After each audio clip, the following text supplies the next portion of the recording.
अलिबागमधील शिवसेनेचे आमदार महेंद्र दळवी यांच्यावर माजी आमदार अनिकेत तटकर यांनी चांगलाच शाब्दिक हल्ला चढवलाय। अलिबाग नगरपालिका निवडणुकीत स्वतःच्या पक्षाचा उमेदवार उभा करता आला नाही, तिथे शेकापसोबत हातमिळवणी केली असा गौप्यस्फोट अनिकेत तटकर यांनी केलाय। रोह्यातील सुज्ञ जनता तटकरेंना आशीर्वाद देईल असाही विश्वास यावेळी अनिकेत तटकर यांनी व्यक्त केलाय।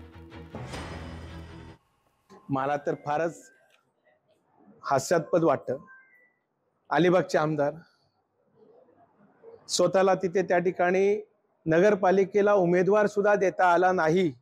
आता तिथं काय कॉम्प्रोमाइज झाले मला माहित नाही।